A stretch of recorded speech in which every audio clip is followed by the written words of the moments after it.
The eugenics question is an interesting one. I'm not sure I have much to add. I mean, I don't think it's a huge part of it, but I think when push comes to shove for a lot of the people we're talking about, you start to get some pretty ugly ideas about who deserves to survive, and it doesn't take much to get to that sort of language. It starts to emerge really, really quickly, including in New Orleans, like those people, they chose to live there and they can't take care of themselves, and so it starts to go down that road pretty quickly. I don't know why they haven't gone to The Hague. People have tried. There's been some incredible work, and the center, the CCR, Center for Constitutional Rights, and Michael Ratner and his whole team have just been absolutely incredible, real heroes, American heroes. But it's part of this, this process of, laying down an official truth. It matters. The point about how major change comes from shock, I think there's a lot of truth to that, and I am not claiming that the idea of exploiting a disaster for political uses to get a political project through is something unique to this particular group of people. But I'm talking about a very anti-democratic use of crisis and shock. They didn't invent this either, but where you see it recurring are in the anti-democratic movements of the past. This is why it was a favorite fascist technique to use shock.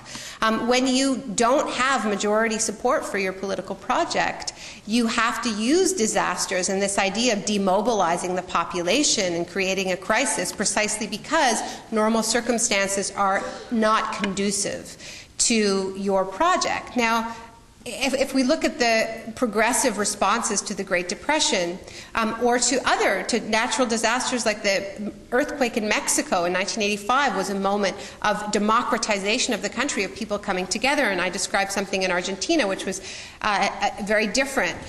People responding to an economic crisis by coming together and demanding deeper democracy. What happened in this country after the Great Depression was using a disaster, a crisis, to bring more people into the political process and to build a more equal country. It was a populist project. It was the opposite of what I'm describing, which is exploiting a crisis to get rid of the need to bring people into the political process. That was about using crisis to bring people in, and we have that option. But so even though I fully agree that we need to be ready when the next shock hits, we need to be ready now. I mean, I'm not sure how we're defining a disaster. I think we are living a disaster right now. And what frightens me about it, and where I feel like we get into some really anti-human territory, is if we start to tell ourselves that it needs to get even worse than this, and then people will wake up. I don't want to be part of any movement that desires more destruction than we're living right now. We have to be guided.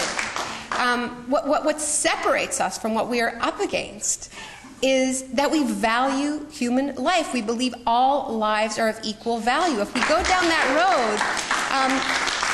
road, it's extremely dangerous territory. And, I also don't see where the faith is that there is going to be this big wake-up shock. If the drowning of an American city was not a wake-up shock on climate change and the destruction of the public infrastructure, come on. What exactly do people want? So it's really about our confidence. It isn't about the right shock. And the other thing I think we need to really understand is that people are responding to this shock. And they're responding to it in ugly ways.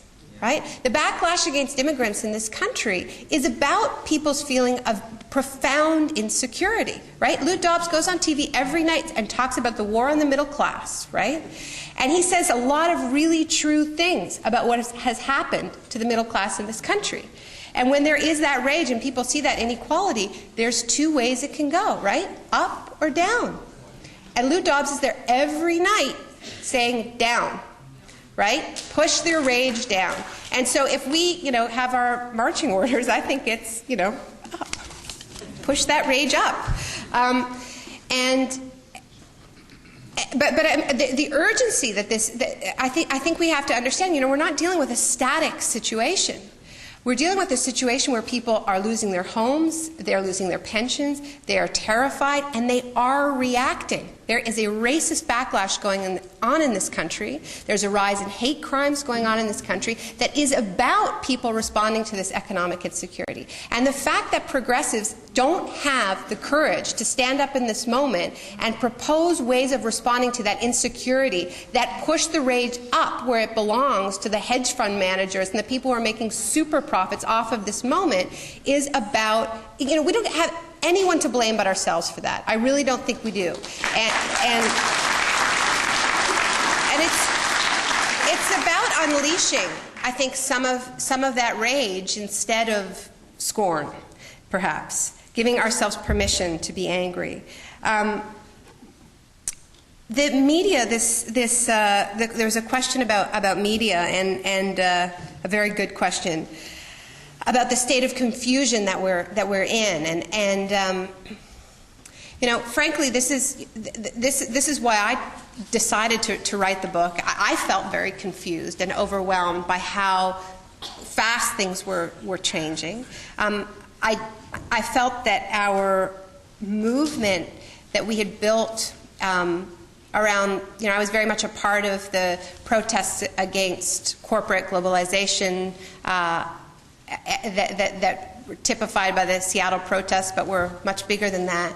After 9/11, our movement lost its plot, and we lost our nerve as well. I wrote the book because I felt that we were bombarded with terrifying information, but we weren't making connections. And when we get all of this information thrown at us all the time, we stay precisely in that state of shock. We're bombarded with information, but no connections, no analysis, and that keeps us in exactly that immobility that we've really been stuck in. So when we gather and we tell ourselves stories, and this, I'm not claiming this is the story. I would never be so arrogant as to say it. But it's when we have those clicks of connection, then something happens to us. And I'm just going to